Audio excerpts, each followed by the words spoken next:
Vamos para a nossa, dando continuidade ao curso, para a nossa aula 4 sobre Química Geral e Inorgânica.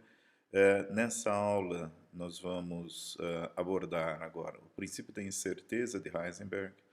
Nós vamos ver o elétron como onda estacionária tridimensional.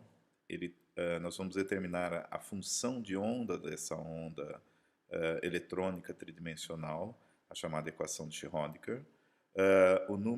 Vamos ver os números quânticos, né, decorrentes dessa equação, que surgem naturalmente a partir da aplicação da, da consideração, né, que o elétron é uma onda e ele surge naturalmente na dedução da equação de Schrödinger, e as funções de ondas e orbitais atômicos. Bom, até agora o que a gente viu mais ou menos no curso? Nós vimos na aula anterior que o modelo de Rutherford ele foi utilizado por Bohr para partir do princípio que uma nova física era necessária para explicar o comportamento da matéria, certo? E que nesse modelo, chamado modelo planetário, os elétrons ocupavam órbitas com energias específicas, né, e ele não poderia sair dessas órbitas a não ser para outras órbitas ou outras posições no espaço com energias permitidas também para ele. O lugar que não era permitido para o elétron era ocupar qualquer posição no núcleo atômico. Então, por isso que ele não caía no núcleo, como era o problema do modelo de Rutherford ser quantizado, para explicar como que o elétron conseguia ficar ao redor do núcleo. A ideia de ele ser planetário, a história dele girar ao redor do núcleo, foi o próprio Rutherford que propôs, no sentido de que ele imaginou que o núcleo atômico, ou o átomo, né, na verdade, não o núcleo, mas o átomo seria como um sistema planetário. Então a inspiração dele foi o sistema solar, basicamente. Então ele propôs isso, sem saber se realmente ele girava ou não. Isso foi, de certo modo, uma intuição interessante, porque o Bohr utilizou essa proposta para fazer a parte matemática da modelagem, certo? Da proposta do modelo através daquela equação que nós vimos na aula anterior, a dedução. Uma das partes mais interessantes foi a condição de ressonância, que explicou basicamente todas as linhas de emissão dos gases, principalmente o hidrogênio, especificamente no caso, né? Relembrando que o modelo proposto por Bohr ele funciona muito bem para o átomo de hidrogênio. Se tentar aplicar esse modelo para átomos com mais de um elétron, os resultados são acompanhados de um erro muito grande em termos de valor numérico. Por que isso?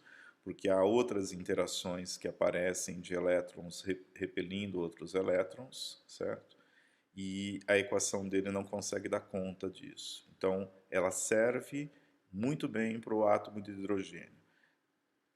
Nós vimos que a partir desse modelo, que apesar de estar errado, de ter falhas, né, ele não é totalmente abandonado, algumas características deles permanecem até hoje. Você pode usar esse princípio para estudar a composição da matéria e quantificar até quanto a matéria tem, né, ou quanto de uma substância tem uma determinada matéria, através de espectroscopia de emissão atômica, espectroscopia de absorção atômica e outras que vocês vão ver também no decorrer do curso. Então, relembrando somente da parte que é importante, mais importante, na verdade, é que se você tem um elétron numa órbita de uma certa energia e você fornece energia, por exemplo, através de um fóton ou de qualquer outra fonte de energia, colisão, campo elétrico e assim por diante, esse elétron pode absorver essa energia se ela for exatamente igual à diferença de energia que tem entre esses dois níveis aqui. Então o elétron passa desse nível para um nível maior. Como ele não quer ficar nesse nível, porque é uma lei da natureza, ele tem que tentar ir para o estado de menor energia, ele volta emitindo o excesso de energia que ele tinha na forma de luz ou calor ou vibração também. Esse desenho aqui não se confunda que essa posição que ele coloca o elétron aqui, ela não é permitida, ele só fez isso para ilustrar, tá legal? O elétron não pode ocupar nenhum nível de energia, nenhum espaço entre esses dois níveis aqui. Muito bem. Aí, logo em seguida, a partir dos resultados, né, de experimentos com os elétrons que foram detectados no experimento de David e Gelmer, mostrando que o elétron poderia se comportar também como onda, porque ele apresentava padrões de difração, ele difratava. De Broglie propôs, né, essa equação, não foi basicamente baseado no experimento, mas ele tinha a ideia de que o elétron podia também se comportar como uma onda, isso alguns experimentos indicavam. Ele propôs essa relação do de Broglie que relaciona comprimento de onda, que é uma característica de onda, com massa, que é uma característica de partícula, matéria. Então, essa expressão aqui diz que existe uma relação sempre, um comportamento de onda para matéria e um comportamento de partícula para onda também. Então, essa proposta foi falada como teoria de ondas de elétrons, né, a dualidade partícula-onda, permitiu e permite até hoje a gente utilizar esse princípio, esse comportamento do elétron para fazer imagens, por exemplo, de objetos muito menores que o comprimento de onda da luz convencional, e a partir disso nós não conseguimos visualizar, né, se utilizá-los visível ou mesmo algumas outras radiações para tentar visualizar partículas, matéria, ou que seja lá, você precisa de um comprimento de onda que seja da ordem do tamanho do objeto. E elétron serve muito bem para isso daí, na microscopia eletrônica de varredura, por exemplo, para visualizar bactérias, vírus e assim por diante. A partir dessa proposta e da confirmação, né, de experimentalmente que elétrons se comportavam como ondas, então houve a atualização do modelo de Bohr, Rutherford-Bohr, que ficou conhecido como o modelo de Bohr-de Broglie. Então, os elétrons não eram mais partículas ao redor do núcleo, mas seriam ondas ao redor do núcleo. E essas ondas não poderiam ser qualquer ondas, elas teriam que ser ondas que coubessem, em termos de energia e de comprimento de onda, dentro daquelas órbitas. Então, ondas que não tivessem o número inteiro de comprimento de ondas eram proibidas. Desse modo, eles estabeleceram que conservou ainda, ou ainda utilizou as propostas, os postulados de Bohr, dizendo somente certas energias são possíveis. Então, somente certas ondas são possíveis. Entretanto, né, a estrutura desse átomo ela não era correta, decorrente de quê? Das características inerentes de um sistema chamado partícula-onda. O que é um sistema partícula-onda? É um sistema onde você tem os componentes desse sistema, eles se comportam entre uma onda e uma partícula, ou seja, eles têm características e propriedades dos dois tipos, né, de onda e de partículas. Isso leva a um problema que é uma limitação experimental para a gente poder estudar essas características nesse sistema. Então, houve a proposta da chamada, né, o sistema partícula-onda ou objeto quântico. O que é um objeto quântico? É um objeto que tem essas propriedades, né, de partícula e de onda, e que ele seria representado por um chamado pacote de ondas. O que é um pacote de ondas? Como você obtém isso? Seria você ter interferência de diferentes ondas, aquelas ondas que representam a propriedade de onda ou de partícula, certo? E essa soma dessas ondas levariam a esse tipo de representação aqui. Qual que é a diferença disso? Aqui, essas ondas, certo?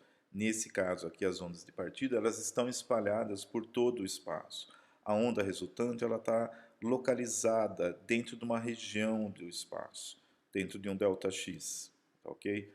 Então, para ficar um pouco mais claro, uma onda, ela tem característica de não localização do espaço. Então, representando desse modo, ela é espalhada, ela se espalha pelo espaço todo, como se você jogasse uma pedra numa superfície, ou perturbasse uma superfície de um líquido, certo? E você vê a propagação da onda por toda a superfície desse líquido. Na verdade, essas ondas, quando você atira uma pedra num lago ou numa poça d'água, a onda se propaga também para baixo, certo? Então, ela, de certo modo, são cascas esféricas, isso aqui, tridimensionais. Ela não se propaga pelo ar, ou a gente não consegue visualizar isso, porque o meio é diferente, tá? Mas ela se propaga por todo o espaço. Então, ela não tem um ΔX, ela não tem um x definido, como no caso de uma partícula. Então, se eu representar por esse eixo aqui o espaço, Aonde estão as minhas ondas, né, sejam elas mecânicas ou eletromagnéticas clássicas? Ela está por todo o espaço. Então, o ΔX você pode dizer até que é infinito, dependendo do sistema. Já, óbvio, essas ondas vão ser atenuadas, vão perder energia, e por isso o ΔX no lago não é infinito, mas se você tiver energia suficiente, ele se propaga por muito espaço. Já uma partícula, não. Uma partícula tem uma posição, certo, localizada, um x definido, ele não tem um ΔX. Então, se você olhar uma onda, ela é espalhada por toda a superfície de um lago e ela varia. Já um objeto, do tipo uma bolinha de vidro, ela tem uma posição fixa no espaço. Então, você consegue definir se é uma onda ou uma partícula através da avaliação se ela é localizada, se ela tem localização ou não localização definida no espaço, certo? Se ela for não localizada, ela é classificada como onda. Se ela for localizada, ela tem um ponto definido, uma região do espaço que ele ocupa e não varia essa região do espaço, certo? Ela é uma partícula. E um objeto quântico é algo entre os dois. Então, um objeto quântico, se eu fosse representar, seria algo intermediário entre uma onda e uma partícula. Então, seria uma onda que ela ocupa uma região do espaço, mas essa região não é definida por um único valor, ela é definida por um ΔX, certo? Então, imagina esses dois aqui, isso daqui seria o intermediário entre esses dois casos. Então, essa seria mais ou menos a visualização em termos de esquema, né, de um objeto quântico, uma partícula onda. Normalmente se representa uma partícula onda desse modo aqui, tá legal? Você tem um ΔX, onde você tem uma interferência de ondas, uma soma de ondas. Isso seria também chamado de pacote de ondas, tá legal? Mas o importante é entender o seguinte, isso daqui é a representação de um sistema onde você tem uma propriedade que é intermediária entre uma onda e uma partícula em termos de localização. Por que que a localização é importante? Porque nós definimos, né, a física clássica, ainda vale hoje, você quer definir, se você estuda qualquer sistema físico, você tem que definir algumas propriedades ou características desse sistema, do tipo posição. Qual é a posição dessa partícula nesse momento? Quando você estuda dinâmica ou cinemática no ensino médio, você tem realmente que definir isso para poder prever para onde aquele sistema vai ou da onde ele veio. Então, se você lança um objeto no espaço qualquer, joga uma bolinha para cima, se você sabe o ponto de partida dela, a direção que você está projetando ela, a força, você consegue calcular a velocidade, levar em conta a atração gravitacional e você calcula a trajetória dessa partícula, certo? E você prevê para onde ela vai. Então eu faço, isso pode parecer uma coisa abstrata, mas, por exemplo, como que você faz previsão do tempo? Como você sabe que aquela nuvem de chuva vai vir para a região onde você está? E se for um furacão, por exemplo? Então você tem que ter modelos onde você leva em conta aquela massa, as forças atuando, certo? E tentar prever o deslocamento daquilo lá. Então é importantíssimo isso, tanto para o mundo macroscópico como a previsão do tempo, quanto para o mundo microscópico, para prever, por exemplo, como que esse elétron se comporta em sistemas eletrônicos cada vez menores. Por que isso é importante? Se eu quiser fazer um dispositivo eletrônico qualquer, miniaturizar ele, se eu quiser diminuir, por exemplo, o tamanho do celular, certo? Diminuir a parte eletrônica do celular para ele ficar com maior capacidade, certo? Com maior capacidade de processamento. Eu tenho que colocar mais elementos eletrônicos lá dentro, capacitores, resistores e assim por diante. Os fios que são desenhados, que são construídos nos circuitos impressos, eles vão ter que ser menores. Mas, a partir do momento que você começa a chegar com o diâmetro do condutor próximo a esse ΔX que você tem aqui, você começa a ter fenômenos quânticos no circuito eletrônico que você está construindo e ele não responde como na física clássica.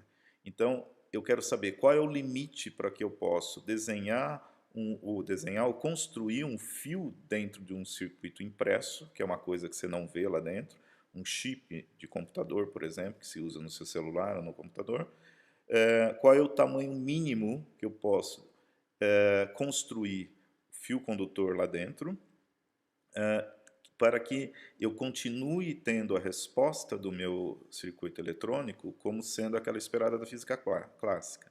E esse limite quase já foi atingido. O que significa isso? Que você não vai conseguir mais diminuir o tamanho dos chips ou aumentar a capacidade de processamento dele se continuarmos usando a tecnologia que a gente tem. Então, nas duas escalas, isso é importante, tá?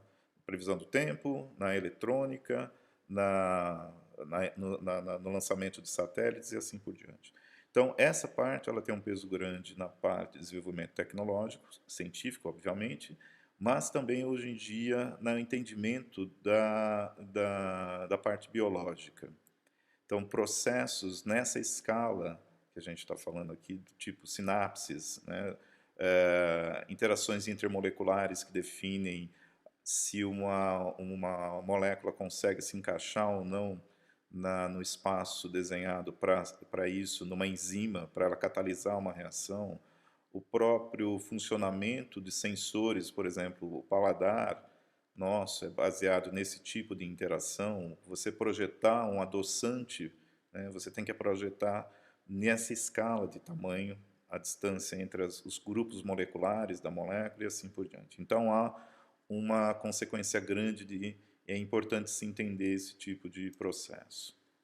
Bom, então o elétron seria um objeto quântico, não só o elétron. Nós veremos que todos os componentes, todos os elementos que compõem a matéria vão ser considerados como objetos quânticos, porque nessa escala atômica todo mundo se comporta desse jeito. Ele não se comporta como uma partícula, ele se comporta como um objeto quântico, um pacote de ondas, tá? Então, o elétron é um objeto quântico, ele tem essas características. Quando, né, ele tem característica de onda, mas quando ele interage com matéria, ou mesmo com fótons, certo? Fótons, quando eu estou falando, lembre-se, né, eu estou considerando ele como uma partícula, ele passa a ser localizado. Então, ele passa de não localizado para localizado. Se você conseguisse ver, ninguém consegue ver um elétron, ninguém viu um elétron com a tecnologia que nós temos até hoje de visualização, mas se você visse, você veria uma coisa assim, difusa, certo? Como se fosse quase uma nuvem de fumaça, digamos. Esse seria um elétron. Não confunda essa parte aqui no centro, que essa parte aqui não é. Tá legal? Isso daqui é só a representação para você visualizar, vamos supor, seria um núcleo. O elétron seria essa nuvem aqui. Essa é a visão de uma partícula onda. Quando eu, por exemplo, ilumino esse átomo aqui que tem esse elétron, jogo fótons nele, esse elétron passa de não localizado, por exemplo, para localizado. Então imagina que esse ponteiro aqui que eu estou usando, assim, a marquinha vermelha, seria o fóton agora aqui, o elétron, desculpa, o elétron não localizado, e de repente se ele absorve um fóton, ele desaparece essa nuvem e ele passa a se concentrar nesse ponto, por exemplo, onde está esse ponteirinho agora, certo? Então, isso é o que é o processo de não localizado para localizado, a partir da interação com matéria, e quando eu falo matéria pode ser com elétron, pode ser com um próton, pode ser com fótons e assim por diante, tá? Então, por ele ter esse comportamento ondulatório, o objeto quântico apresenta a localização espacial mais difusa do que uma partícula. Então, esse desenho representa isso. Esse traço aqui representa que x é uma posição fixa nesse eixo aqui. Isso é uma partícula. Isso é um objeto quântico. Ele não tem uma posição fixa, mas ele não está distribuído por todo o espaço. Ele está confinado a esse ΔX. Esse termo é importante, confinado. Ele existe dentro dessa região e se eu interagir com ele, ele passa a aparecer como se fosse uma partícula. Pode ser aqui, mas sempre dentro desse espaço, desse ΔX. Tá? Ele também tem o que a gente acabou de falar, né? Se você interage com ele, ele aparece como sendo uma partícula. Então, se é uma partícula, ele tem propriedades de partícula também. Uma dessas propriedades é momento. Então, a fórmula, né, a equação que representa momento para partículas é chamada de P, é massa vezes a velocidade dessa partícula. Se você estiver falando de fótons, fótons não tem massa de repouso, a massa que é uma partícula tem quando ela não está em movimento. Elas têm, chama-se massa relativística, e isso tem a ver com a teoria da relatividade. Isso não é importante para nós, o importante é saber que se você considera a luz como fótons, como partícula, você também tem, apesar dele ter massa de repouso zero, você vai ter essa expressão aqui, que você pode calcular o momento do fóton. A gente vai fazer isso num exercício daqui a pouco, por isso que é importante apresentar isso daqui agora. Então veja, ele não tem massa, é simplesmente o comprimento de onda dele, está relacionado à energia, que vai definir o momento dele. Tá? Então, por causa dessas características, localização e não localização, né, e por elas dependerem, essas características elas dependem do quê? Se eu estou interagindo com o fóton ou não. Se eu estou olhando para o meu sistema quântico. Enquanto eu não estou interagindo, não interajo com ele, em princípio ele é não localizado. A partir do momento que eu interajo, ele é localizado. Então, se eu interajo, eu forço ele a aparecer em algum lugar, aqui, por exemplo, dessa nuvenzinha, certo? Mas quando eu não estou interagindo, aonde que ele está? Então, esse é o problema por um objeto quântico, por um pacote de ondas. Eu não sei aonde ele está, a não ser que eu interaja com ele, certo? Então, não é possível determinar o ΔX se eu não acho o ΔX, certo? Eu não consigo determinar a velocidade, por exemplo. Okay? A posição que ele está. Então, por eles terem esse tipo de comportamento e a única maneira de eu estudar ele seria interagir com ele, então, por conta disso, não é possível determinar ao mesmo tempo, com precisão, as propriedades dele. O momento, que tem a ver com a velocidade, ou aonde ele estaria ali dentro, certo? Isso vai ficar claro na hora que nós fizermos alguns exemplos. Esse fato ele foi matematicamente expresso por Heisenberg, que é um físico alemão, e ficou conhecido como o princípio de incerteza de Heisenberg. A equação é dada por variação no momento, esse P aqui é do momento, vezes a variação na posição, o x é o ΔX da posição, e ela sempre vai ter que ser maior ou igual a esse número aqui. Isso daqui é uma constante, certo? Então, H, constante de Planck, e o π, que todo mundo conhece. Então, se você pegar o produto do momento pela posição, ele nunca vai ser igual a zero, ele sempre vai ter que ser maior ou igual a esse valor aqui dessa constante. Para quem tiver interesse, isso não é relevante, digamos assim, para o entendimento do resto da matéria, mas para quem tiver interesse, essa expressão aqui, ela saiu daquele experimento da dupla fenda que nós vimos na aula anterior, certo? Ele pega o experimento da dupla fenda e leva à consideração alguns elementos geométricos do tipo a diferença, a distância entre as duas fendas, o comprimento de onda do elétron e justamente o comprimento de onda da luz que nós estamos usando para tentar saber de onde que o elétron está saindo, de uma fenda ou de outra. Quando no exemplo da aula anterior lá ele falou do observador, na verdade o observador representa o experimento que você está fazendo para saber onde que o elétron estaria aqui no átomo. E para você fazer isso, você utiliza a ferramenta que você tem, que são fótons. Só que quando você joga fótons para um elétron, ele absorve, ele interage, e com isso você não vai conseguir saber onde esse elétron estava, certo?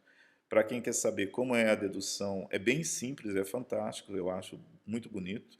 Veja nesse endereço aqui do YouTube, que é um professor, se eu não me engano, da Federal do Rio de Janeiro, que ele tem uma didática muito boa, e aí você vai ver, mas não é relevante, é só uma questão de curiosidade para quem quiser. Então, seguindo, o Werner Heisenberg, então, ele deduziu essa equação baseado no experimento da dupla fenda, onde o ΔX é incerteza na posição, eu não tenho certeza onde que ele está, e ΔP é incerteza na quantidade de movimento. Lembre-se, quantidade de movimento, ele tem o V relacionado. Então, eu posso substituir o P lá por M vezes V, que eu estou falando de comportamento corpuscular agora, e o ΔP vai ser o seguinte, M não varia, M é a massa, sempre fixa, do elétron nesse caso. O que pode variar é a velocidade dele. Então, é por isso que quando eu substituir esse P aqui por M vezes V, certo? O delta sempre vai ser a variação de momento, vai depender da variação de velocidade. Então, se eu substituo isso na fórmula, essa equação agora passa a ser desse jeito aqui. M vezes ΔV igual a ΔX sobre H, vai ser maior ou igual, aliás, H sobre 4π. Então, veja, por que foi expresso desse jeito? Para nós podermos entender. Então, vamos lá para perceber de onde vem o princípio da incerteza. Então, ele vem basicamente da nossa limitação experimental, da característica da matéria ser daquele jeito, e que, para eu tentar determinar esses parâmetros, velocidade e posição, por exemplo, do elétron, por ele ser um objeto quântico, eu não tenho tecnologia até o momento para não interferir nesse objeto quântico na hora que eu for medir. Então, para entender como isso funciona, pense o seguinte: se eu for medir a temperatura, né, seja do que for, de temperatura do corpo, usando um termômetro, vamos considerar não esses termômetros baseados em emissão de infravermelho, certo? Aqueles termômetros sem contato, que está sendo usado bastante para determinar a temperatura das pessoas, que parece um revolvinho. Nós estamos falando de termômetros convencionais. O termômetro de mercúrio, aqueles uns que tem um líquido vermelho dentro, que na verdade aquele líquido é álcool com corante, e você vai medir a temperatura de um copo com água. Isso é física clássica. Como que você faz para medir a temperatura? Como que é a medida de temperatura, na verdade? Então pensa um pouco como que seria, na verdade, como funciona um termômetro. Aí você fala assim, porque o líquido aqui de dentro, ele está dentro desse depósito, aqui desse reservatório, aqui tem uma coluna de vidro, um tubinho de vidro muito fino por dentro, que hora que isso daqui aquece, ele expande e aí essa expansão é medida na coluna. Tá bom, isso é o funcionamento do dispositivo, mas como é que você transfere calor ou temperatura ou retira calor do corpo, do copo, da água que você está medindo para esse líquido aqui dentro, seja ele mercúrio ou o álcool? Isso acontece a partir de que a água, as moléculas de água do copo, elas estão vibrando, elas têm vibração. Essa vibração é quantizada, a gente já discutiu, inclusive, na sessão de dúvidas e na aula também. Então, a molécula está vibrando, ela entra em contato, essa vibração, certo? Considera que a parede do termômetro, que é feito de vidro, também é feito de moléculas, que não estão no mesmo nível de vibração do que as moléculas de água. Então, vamos supor que a água esteja mais quente do que o termômetro. Então, essa molécula está vibrando com uma velocidade muito maior do que a molécula, né, com uma energia e velocidade maior do que a molécula do vidro. Quando essa molécula aqui chega no vidro, ela começa a transferir, por contato, por essa vibração, a temperatura ou a velocidade ou a energia dela para essa molécula do vidro. Então, essa molécula do vidro que estava vibrando pouco, ela passa a vibrar em maior velocidade, certo? Num período maior, inclusive numa amplitude maior, e essa molécula, essa daqui que está em contato com o bulbo aqui embaixo, então ela começa a fazer a mesma coisa para o líquido que está aqui dentro. E cada molécula do líquido vai vibrar e vai transferir do mesmo modo para todas as outras moléculas. Como antes a molécula do líquido vibrava só nessa amplitude, a amplitude que eu quero dizer é o seguinte, é o deslocamento, tá, de um lado para o outro. Aí ela ocupa um espaço. Imagina que você tem uma outra molécula aqui também do lado. Estou usando o ponteiro do laser aqui para exemplificar. Quando ela passa a vibrar na mesma frequência da molécula de água, na mesma amplitude, veja, ela ocupa agora um maior espaço. As outras também vão ocupar. Então, antes ela vibrava dentro desse espaço, agora ela vibra dentro desse espaço. E isso acontece tridimensionalmente. Então, o líquido expande porque suas moléculas agora estão vibrando numa amplitude maior. Então, a própria expansão do líquido acontece desse jeito. Então, esse é um resumo de como funciona um termômetro. Não é simplesmente, ele dilatou, ele subiu. Isso você não está explicando o funcionamento desde o início. Ok? Então, maravilha. Então, perceba o seguinte, se eu preciso do equipamento ou do dispositivo, né, correto para fazer a medida que eu estou tentando fazer. Agora imagine o seguinte, que eu quero medir a temperatura de uma gota d'água, de uma gotícula de água. Eu posso usar esse termômetro também para isso? O que vai acontecer? A gente tem certeza de qual seria a temperatura da gotícula de água? Não. Por quê? Porque se eu acabei de explicar que para que haja transferência dessa vibração, né, das moléculas de água, que é proporcional à temperatura que a gente fala, você tem que englobar, pelo menos todo o bulbo tem que estar cercado por água. Se ele não tiver cercado por água, essas moléculas que não teriam, nesse caso aqui, veja, somente essas moléculas que estão em contato com essa gotícula de água é que vão aumentar essa vibração, certo? Você vai transferir mais vibração pro líquido dentro do bulbo? Sim, mas como essa outra parte aqui está em contato com o material que não está nessa temperatura aqui, ele deve estar, vamos supor que seja a água esteja quente, aqui seja o ar que esteja mais frio, você não vai ter a temperatura, você vai subir a temperatura? Vai. O líquido vai expandir? Vai. Mas muito menos do que seria se ele tivesse, nesse caso aqui, circundado por todas essas moléculas de água. Então, à medida que você tem aqui, o resultado, ele é muito mais confiável do que você vai ter aqui. Por quê? Porque aqui você está usando o dispositivo, o equipamento, de maneira errada. O princípio de funcionamento dele tem que ser que você tem que englobar todo esse reservatório aqui para poder ter uma medida confiável, certo? Então é por isso, por exemplo, que quando você vai medir a temperatura do corpo de uma pessoa com esse tipo de termômetro, que você tem que colocar o termômetro numa região do corpo em que ela esteja cercado pelo tecido que você está medindo a temperatura. Seja debaixo do braço, seja na boca, seja no ânus, que tem esse tipo de termômetro que ele se usa, essas medidas, para diferentes diagnósticos, certo? Mas a ideia é que você tem que circular, senão você não está usando direito. Então veja, a incerteza na temperatura aqui vai ser grande, porque o teu equipamento é muito grande ou não consegue funcionar direito. É mais ou menos isso que acontece quando você tenta determinar também a posição e a velocidade de um elétron, tá? Então, para estudar ou ver, vamos dizer assim, né, não é ver com os olhos os elétrons, você precisa usar alguma ferramenta. E essa ferramenta, a que nós temos, que nós conseguimos utilizar sem destruir a amostra e tudo mais, infelizmente, né, não tem outra, são fótons, é radiação eletromagnética. Nós vimos na outra aula que você usa fótons para tirar a informação da matéria, né, ou para determinar a própria emissão dos gases, as linhas de emissão, as cores, ela está te dizendo o quê? Os níveis de energias permitidos dentro daquele átomo. Então, quando eu ilumino um pedaço de matéria ou excito um elétron de um estado para o outro, eu estou interagindo com ele. Então, você vai ter que usar alguma coisa. Não tem como você obter informação da estrutura eletrônica ou da onde estão os elétrons lá dentro sem utilizar uma ferramenta desse tipo. Então, o grande problema é o elétron tem uma massa muito pequena e uma velocidade muito grande, né? Nós vamos representar o elétron desse jeito aqui, é um E com uma carga negativa, tá?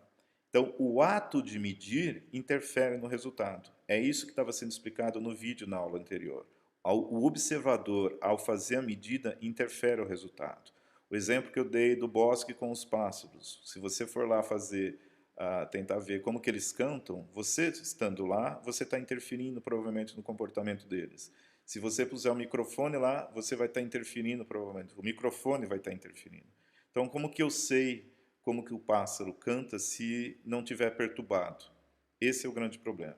Então, vamos fazer um cálculo do seguinte. Quando eu jogo um fóton para estudar um elétron, como que ele interfere? Então, vamos fazer dois exemplos. Primeiro, eu vou jogar um fóton sobre um grão de areia e depois sobre um elétron. Vamos fazer esse cálculo. Você precisa decorar esse cálculo? Não, mas perceba como é feito o cálculo para você ver que é simples, é só usar uma equaçãozinha, né, não é nada complicado, são equações normalmente de primeiro grau. Então, se eu estou usando luz verde, por exemplo, um laser point verde, né, ou luz de um laser, por que se usa laser? Porque o laser tem tem propriedades muito mais controláveis para você fazer o experimento do que uma lâmpada incandescente ou outro tipo de luz, tá? Então, qual que é o efeito do impacto? Quando eu falo isso é impacto realmente, né? Se você chacoalhar a partícula de uma luz verde, comprimento de onda aproximadamente 500 nanômetros, sobre o momento de um grão de areia. O momento, na verdade, né, é a velocidade desse grão de areia, se ele estiver se deslocando. E ele está se deslocando. Então, o raio do grão de areia é 1 micrômetro, 10 a menos 6 metros. A massa dele é 10 a menos 15 quilogramas e a velocidade de deslocamento dele é 1 milímetro por segundo. Então, um grão de areia voando no ar, 1 milímetro por segundo, eu vou lá e jogo o feixe de um laser point em cima dele, um fóton lá. Vou calcular de um fóton só. Então, o momento do grão de areia, eu uso a equação, é m vezes v. A massa dele é 10 a menos 15 e a velocidade 10 a menos 3, certo? Porque é metros por segundo, milha aqui significa 10 a menos 3.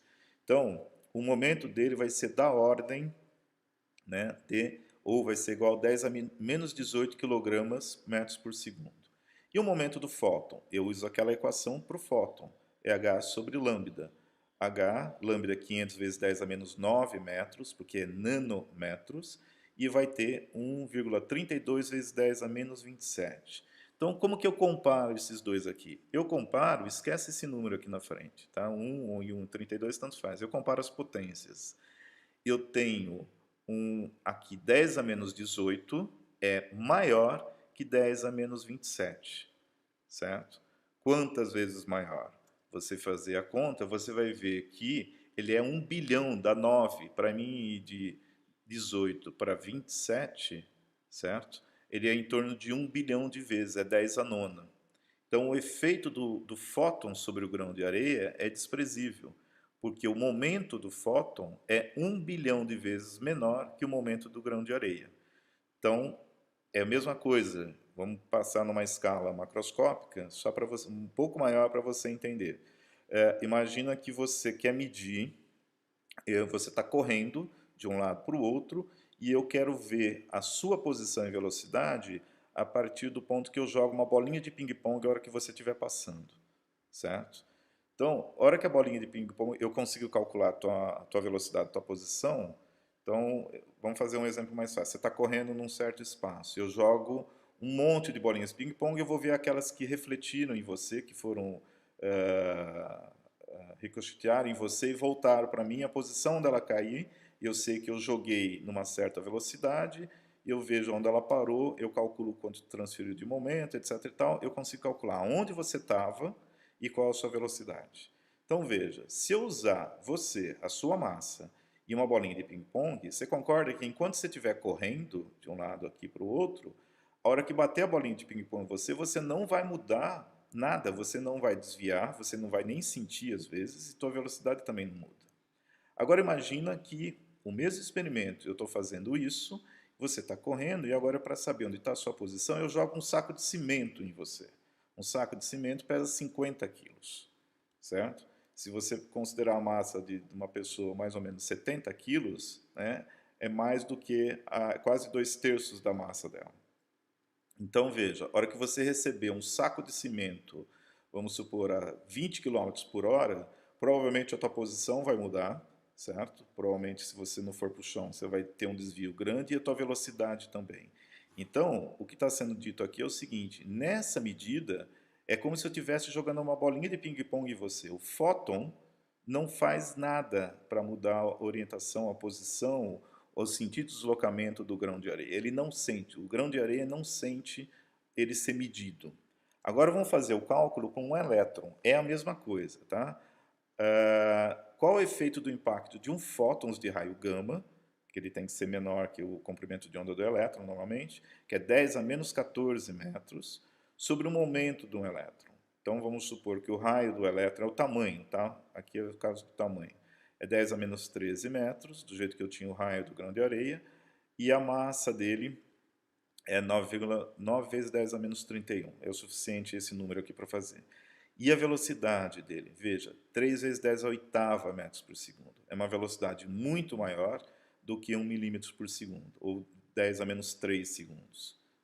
10 a menos 3 metros por segundo, desculpa. Fazendo as contas, o momento do elétron vai ser da ordem de 10 a menos 22 quilogramas metros por segundo. E o momento do fóton é 10 a menos 20. 10 a menos 20 para 10 a menos 22, certo? É a ordem de 100 vezes. Então, o momento do fóton é 100 vezes maior do que o momento do elétron. É a mesma coisa de eu pegar a sua massa, vamos supor, de 70 quilos, e jogar para saber a tua posição alguma coisa que tenha 700 quilos, desculpa, 7 toneladas em cima de você, certo? Então, veja, 7 toneladas, eu jogo um caminhão para saber em que posição você está. Obviamente, eu não vou conseguir informação nenhuma, certo? Porque o caminhão nem vai sentir a hora que atingir você. Então, esse é o problema. Se eu jogo um fóton de raios gamas lá dentro, não joguei um fóton verde, mas eu posso calcular a mesma coisa. Veja, o fóton verde tem um momento de 10 a menos 27, ainda vai ser maior, certo? Vai ser um pouco menor do que o do elétron. Você pode até usar, mas um fóton de raio gama não. Então, mesmo esse daqui, ele é muito próximo, certo? E ele, qual é o problema? Que a diferença de energia entre as órbitas dos elétrons no átomo de hidrogênio, ela não absorve do verde, certo? Então eu teria que usar comprimento de ondas menores e o momento acaba sendo maior do que o momento do próprio elétron, tá? Então o efeito do fóton, do impacto do fóton sobre o elétron é muito significativo, é da ordem de 10 ao quadrado, maior do que o elétron. Então conclui que se você for tentar determinar exatamente a posição do elétron, você não vai poder dizer porque ele vai interferir, a medida vai interferir, certo? Agora vamos na velocidade. Vamos ver, fazer o mesmo cálculo agora para a posição. Ver se eu desloco isso daí. É o mesmo cálculo, certo? E a velocidade dele, ela vai poder ser medida, no caso do grão de areia, com um erro de 0,1%. Esses são os mesmos dados, tá? O que você faz? Você tem que estimar qual é o erro da velocidade. Se a velocidade é 10 a menos 3 metros por segundo e você consegue medir com equipamento que tem um erro de 0,1%, quanto que vai variar essa velocidade? Então, o ΔV vai ser a velocidade vezes 0,1 por 100. É assim que você faz. O erro na velocidade vai ser de 10 a menos 6. Então, vai ser 10 a terceira mais ou menos 10 a menos 6, certo? Isso daqui vai estar na sexta casa depois da vírgula. E esse daqui está na terceira casa. Então, o erro é muito pequeno na velocidade, 0,1%. Então, se eu colocar aqui, substituir na equação aqui, né? Esse daqui, o ΔV, o m ΔV é o ΔP, né? Usei essa forma da equação. Eu faço o rearranjo aqui, certo? Vai ser sempre desse jeito. O ΔV vezes ΔX. Esse m eu passei aqui para baixo, por isso que está aqui, porque eu quero isolar a variação. Então veja, substituir aqui, o produto ΔV por ΔX vai ser maior ou igual a 0,52 vezes 10 a menos 19, certo?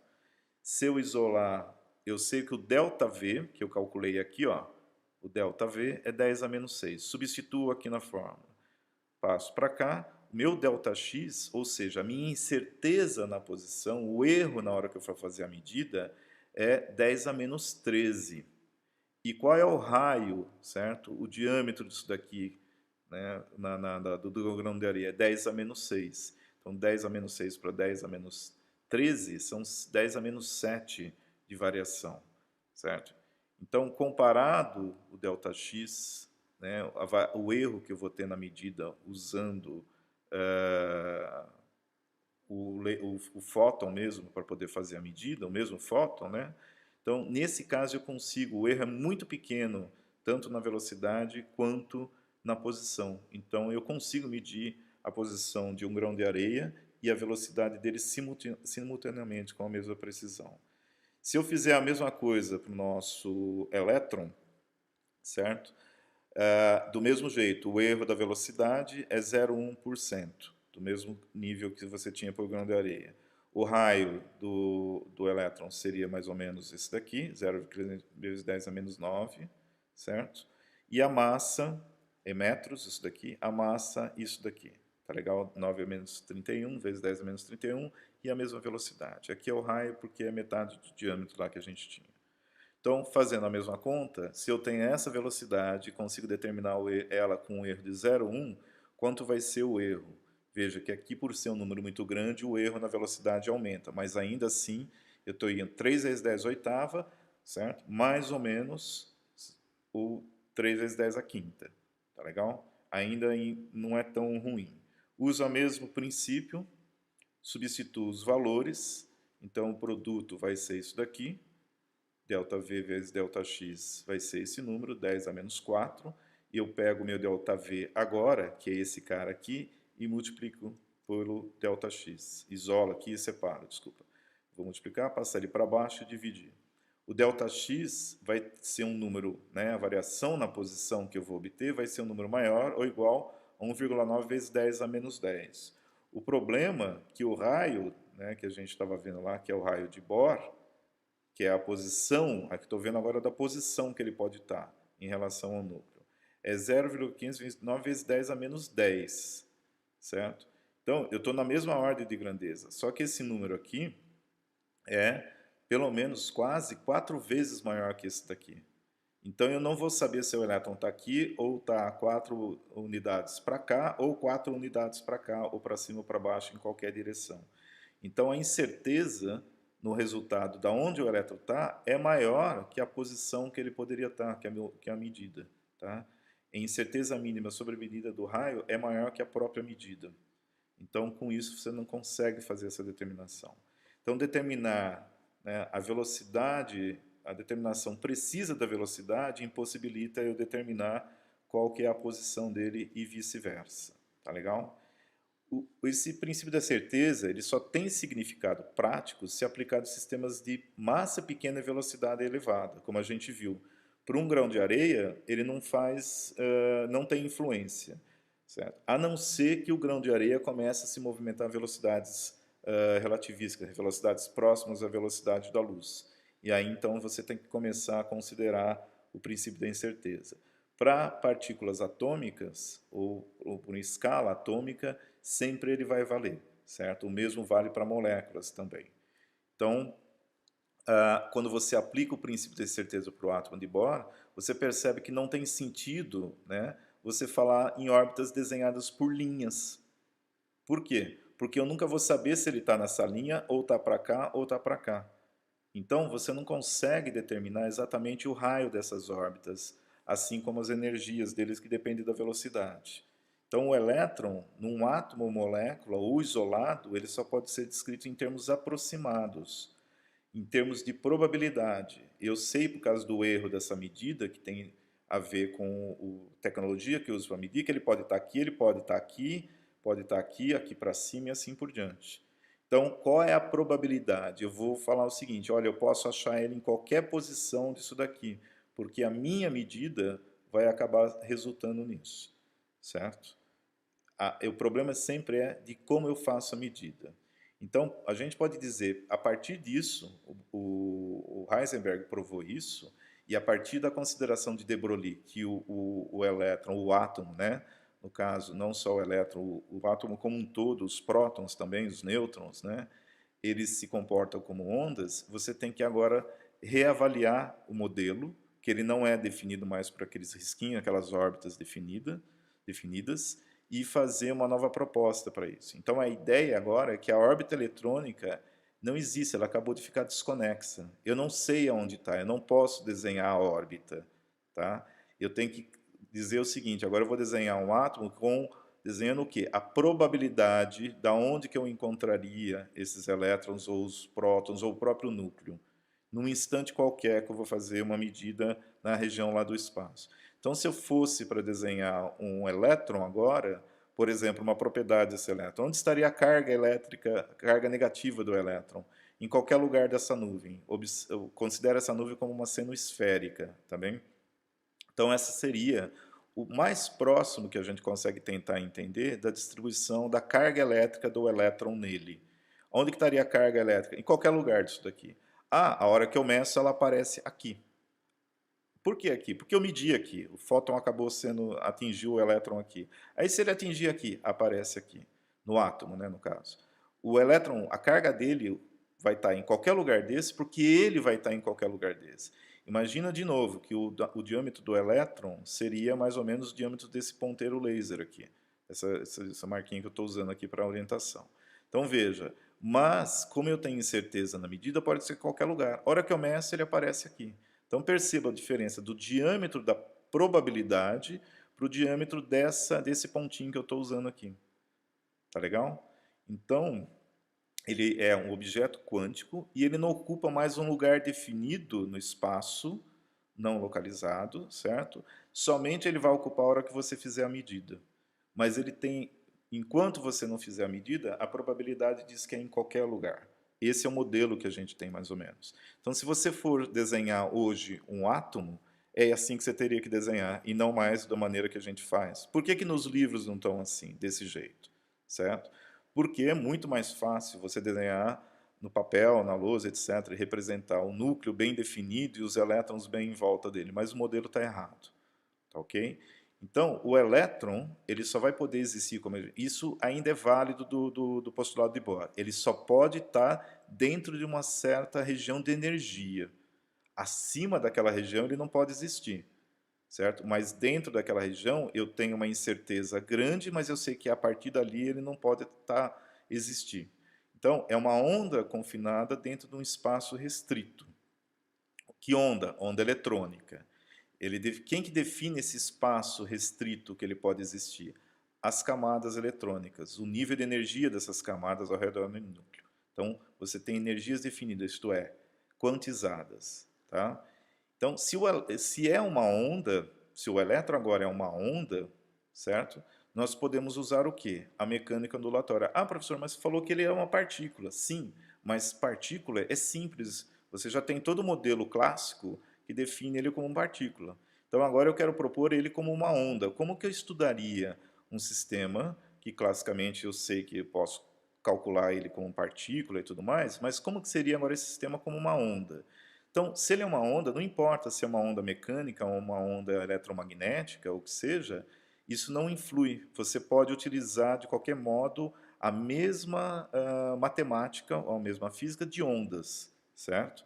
Então, você tem que considerar ele que é uma onda dentro de um espaço restrito. Se você tem uma onda dentro de um espaço restrito, ela só pode vibrar em certos modos. O que é uma onda em espaço restrito?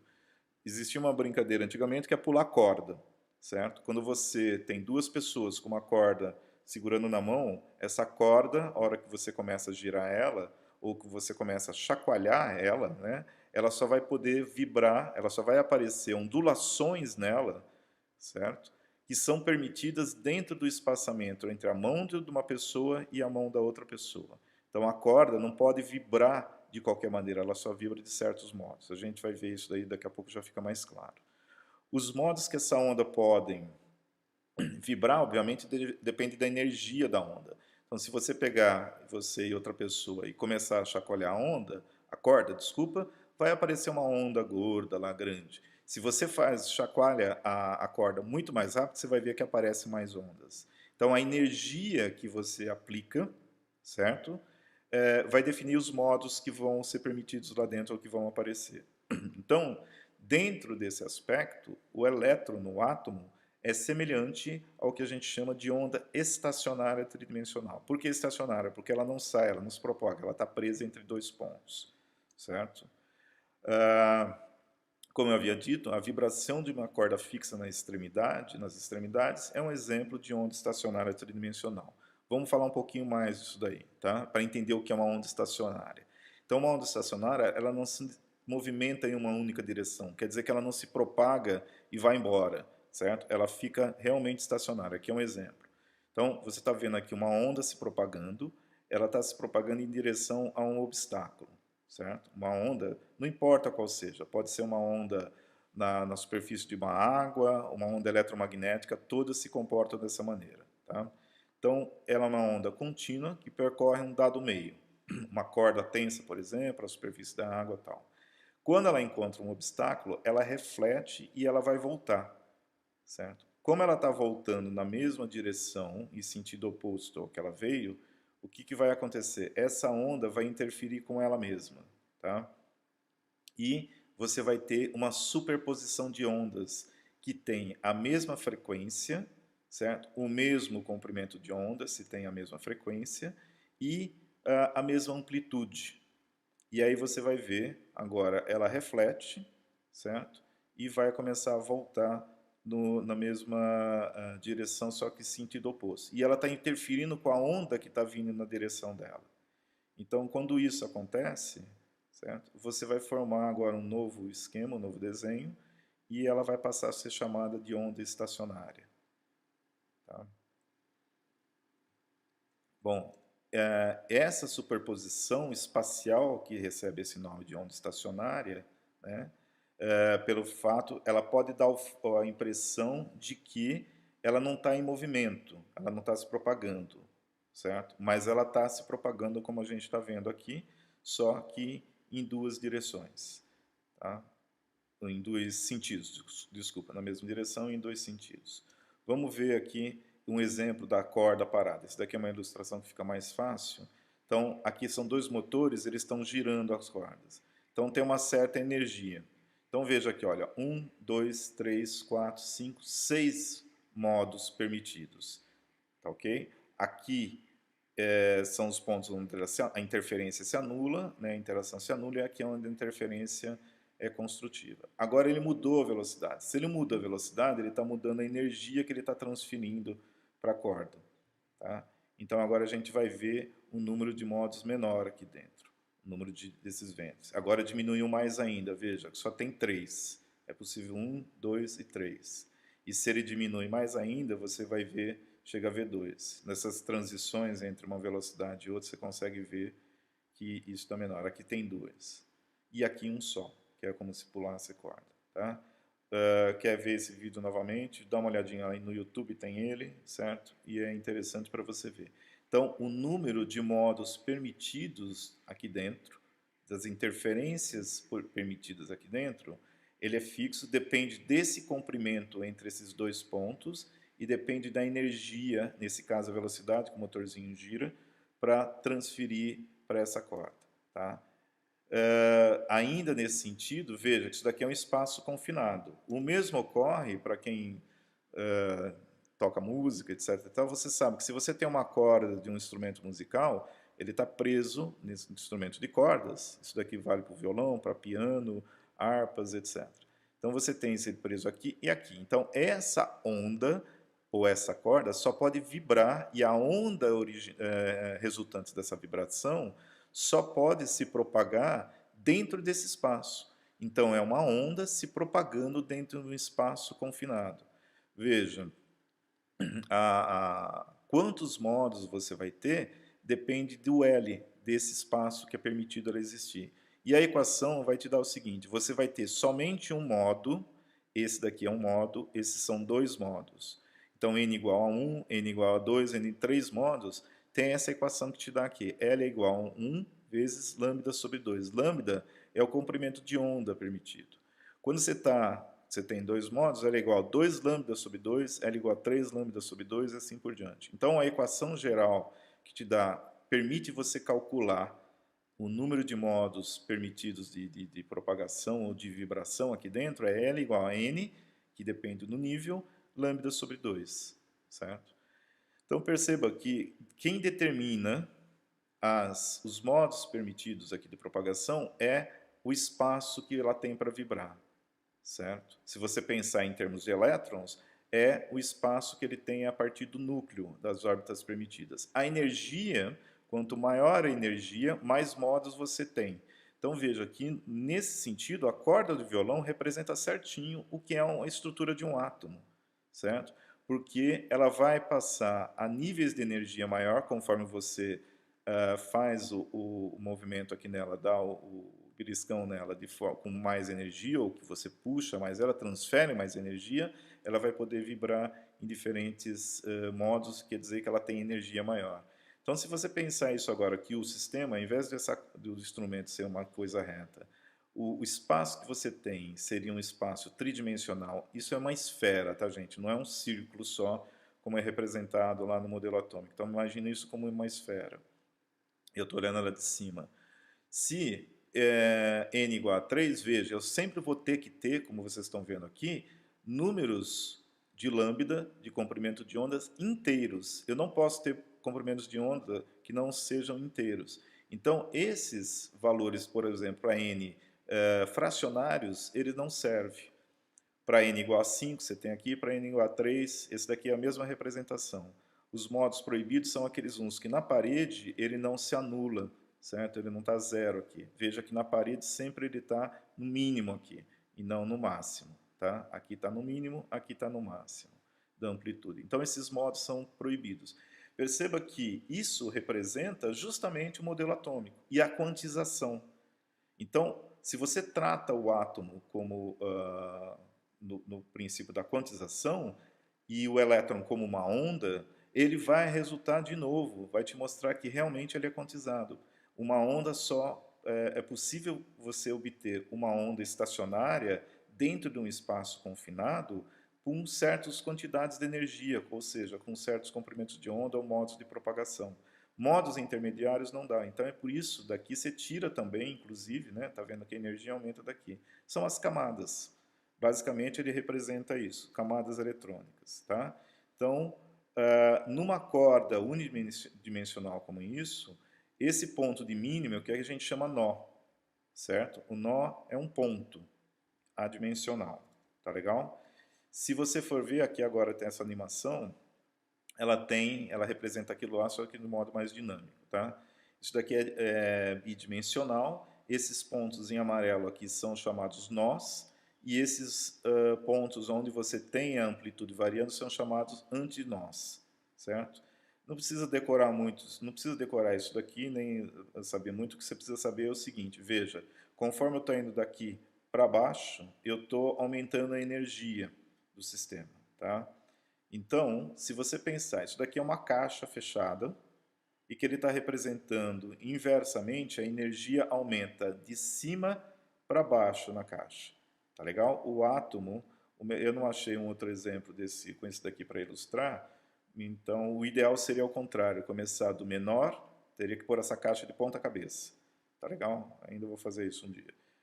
Seria de menor energia para maior energia. Então, seria das primeiras camadas atômicas, que tem baixa energia, para as camadas atômicas de maior energia. Tá legal? Aqui ele só está descrevendo o sistema porque é importante a gente saber disso depois, lembrar um pouquinho disso depois na hora de falar da equação do elétron.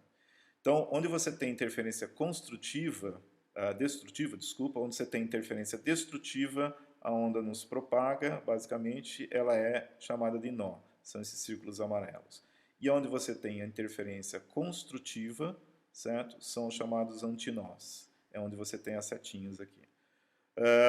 Eles sempre estão em posições fixas, eles não saem, tá? Ele não se desloca para lá e para cá. Então perceba que o antinó sempre está variando em cima da mesma posição e o nó sempre está na mesma posição fixa também. Então isso é característico de sistemas estacionários. Então, se eu considerar agora um elétron e colocar ele dentro de uma caixa, por que a caixa? Porque a caixa é meu limite de energia, certo? Eu não posso... É o espaço, desculpe, o meu limite de meu espaço. Eu posso ter energias diferentes aqui dentro dessa caixa. Se eu quisesse tirar o elétron dessa caixa, né, eu teria que dar muita energia para ele sair de dentro da caixa. Então, para estudar o elétron confinado, utiliza-se chamado modelo da partícula na caixa. Então, é uma onda estacionária, fixa nas paredes, certo? E essas paredes, na verdade, delimitam o átomo. O elétron só existe como onda estacionária lá dentro porque ele está preso dentro daquele espaço. Quem é que mantém ele lá dentro? A atração eletrostática do núcleo. Tá? Se eu pegar uma onda, certo, e analisar matematicamente essa onda, por que eu quero fazer isso? Porque agora eu quero construir uma equação para me prever o comportamento do elétron, uma equação matemática, que eu sabendo alguns parâmetros eu determino outros. Tá? E como para eu medir vai interferir, eu quero ver se a equação matemática me dá um resultado melhor do que o experimento. Ou seja, eu tenho que criar um modelo. Para isso eu tenho que ter uma equação. Então, um exemplo de onda é uma onda senoidal. É só um exemplo, tá, moçada? Não precisa decorar nada disso daqui. E isso daqui você deve ter visto no ensino médio, pelo menos. Então, eu tenho uma onda e eu tenho algumas coisas. Eu tenho a amplitude dela, que é essa altura aqui. Eu tenho o comprimento de onda dela, certo? Pode ser dado no metro, etc. Eu tenho um ciclo, que é onde se inicia e depois começa a se repetir. Eu tenho a frequência, que quanto que cabe aqui dentro do mesmo espaço. E se eu tiver uma equação que descreve essa onda, e eu tiver essa equação, eu posso construir essa onda num gráfico, certo? Em 2 ou 3 eixos, a partir dos valores que eu coloco na equação. Como você faz com a equação da reta, que você vai substituindo e construindo o que você fez lá no ensino fundamental e no ensino médio. Nesse caso, uma onda senoidal, que é o exemplo, você tem A, que é a amplitude, K é o número de ondas, que é basicamente o comprimento de ondas, o ômega minúsculo aqui é a frequência angular, a frequência com que essa onda volta dentro do mesmo ciclo, tá? Que basicamente tem relação com o tempo de duração de um ciclo dela. Φ, que é a mudança de fase, que é o deslocamento dessa onda aqui nesse eixo, e D é o offset vertical, que é o deslocamento vertical. Isso daqui é só um exemplo, como eu construo uma equação a partir de alguns valores que eu tiro da onda, certo? Então não vai cair, não vai fazer nada. As ondas estacionárias, elas podem ser unidimensionais, como a gente acabou de ver, bidimensionais. Quando ela é unidimensional, ela está numa corda, que nem a corda de violão. O que é uma onda estacionária bidimensional? É aquela uma que vai estar, por exemplo, na superfície. Ela, superfície qualquer, nesse caso aqui a membrana de um tambor, ela tem o quê? Duas dimensões. Tá legal? Ela não tem, despreze a espessura da membrana. Então, como que eu gero uma onda aqui dentro dessa superfície, ou nessa superfície? Eu transfiro energia, no caso, quando você percute o tambor, você está transferindo energia, certo? E se eu bater no centro, eu crio uma certa onda. Se eu bater na lateral, eu vou criar um outro tipo de onda, certo? Então, quando eu bato no centro, eu chamo que são os modos de vibração que vão aparecer são radiais, são propagados a partir do centro.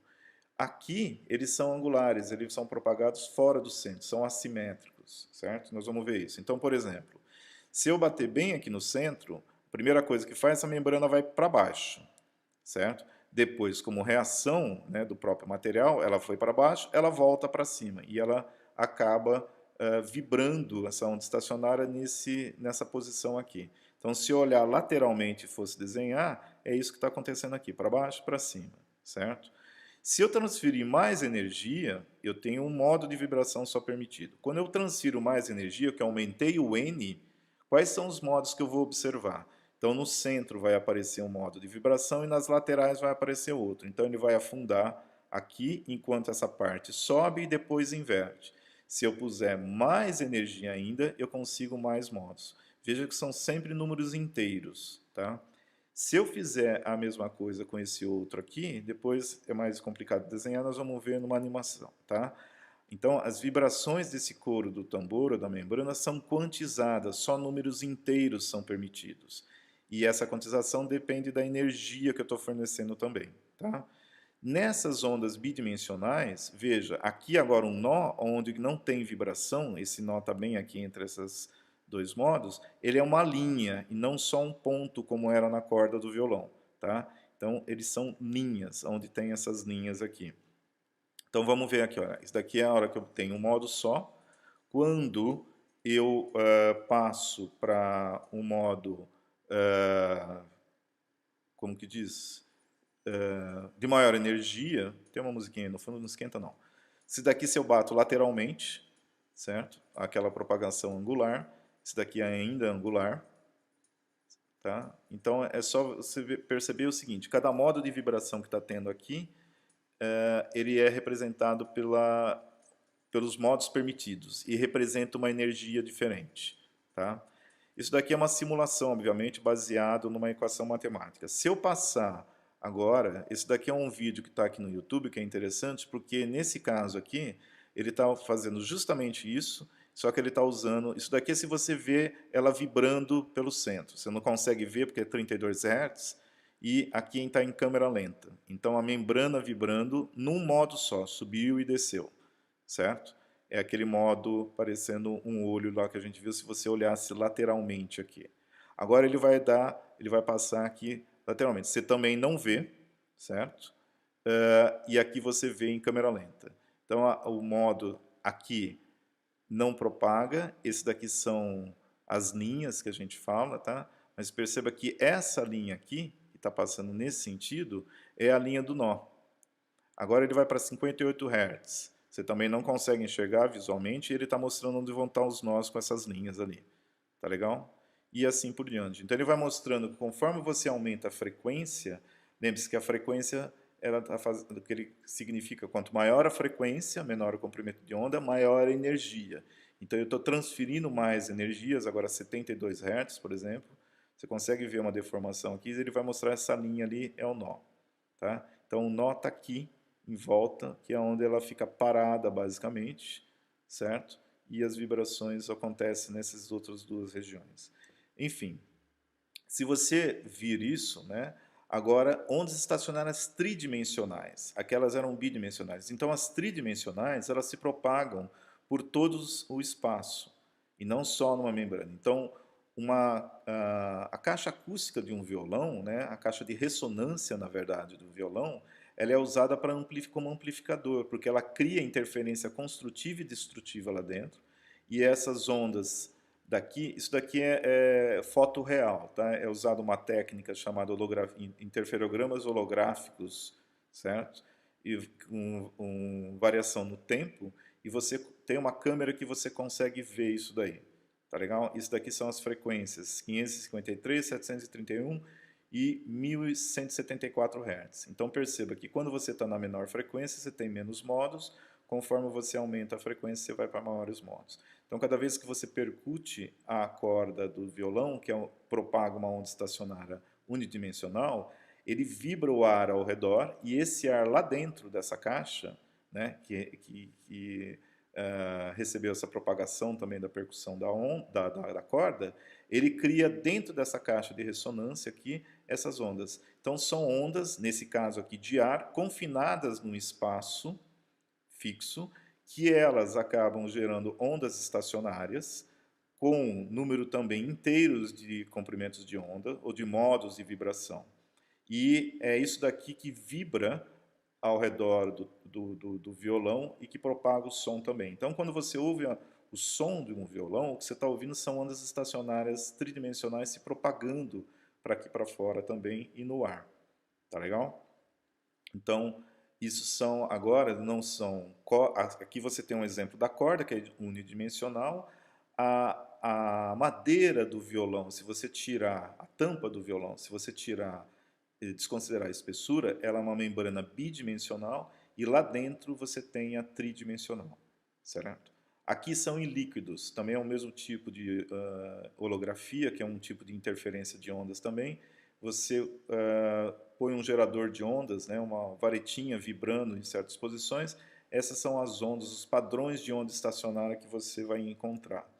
Um outro exemplo que é interessante, esse vídeo do YouTube, que é um pedaço de gelatina, um cubo, mais ou menos um paralelogramo de gelatina, ele foi filmado em câmera lenta caindo e se chocando. Então perceba, a gelatina, o cubo, o paralelograma, é um espaço confinado. E ondas mecânicas podem se propagar aqui dentro a partir do momento que elas são geradas, certo? Então, do mesmo modo que um violão você pode usar para representar ou para visualizar como que seria o elétron num átomo, um pedaço de gelatina também pode ser usado para isso. Vamos acompanhar esse filminho aqui, porque em primeiro ele deixa cair. Perceba o seguinte, tudo isso daqui, essa deformação que vocês estão vendo aqui, certo? São as ondas mecânicas se propagando dentro do pedaço da gelatina, do volume aí do corpo da gelatina, e elas só podem, né, a maneira como elas se propagam, que elas geram as interferências, é fixo, é quantizado também, certo? Toda essa deformação que você está vendo aqui é interferência dessas ondas com as ondas que tem lá dentro. Quando ele faz isso, perceba a propagação da onda aqui, a onda refletiu, voltou e começou a interferir. Agora você está vendo a vibração tridimensional, os modos de vibração tridimensional. De novo, isso daqui é um espaço confinado, certo? Então, as ondas que interferem aqui, vocês percebem que é simétrico, ele se comporta de uma maneira sempre igual, certo? Então, essas ondas tridimensionais, né, no caso, aqui é uma simulação num cubo, e agora num cubo, ou em qualquer outra superfície, né, os nós são superfícies. Tá legal? Eles não são mais linhas, como era no caso do tambor, nem pontos, como no caso da corda. Então, aqui nesses cubos, tudo que é laranja aqui é nó. Tá? Ele não vai se deslocar. E o que é azul são os antinós. A mesma coisa aqui nesse exemplo do cubo, só que no caso aqui é verde, né? E esse daqui é o laranja. Então essa parte verde são os nós. Então perceba que nós saímos de ondas estacionárias unidimensionais, né, na corda, né, passamos para o tambor bidimensionais e agora chegamos num cubo aqui ou nos objetos tridimensionais. Então o que você tem que imaginar é que o elétron vai ser o quê? Como ele ocupa o espaço dentro do átomo, né, no átomo, um átomo é tridimensional. Então, o elétron agora ele tem que ser imaginado como uma onda estacionária. Que tipo de onda? Uma onda eletrônica, certo? Estacionária tridimensional. E por conta disso, você tem que fazer a descrição dessa onda. Se eu quero estudar o elétron sem precisar interferir com ele na medida, eu tenho que criar um modelo matemático para isso. E é isso que nós vamos ver na parte B, na continuidade dessa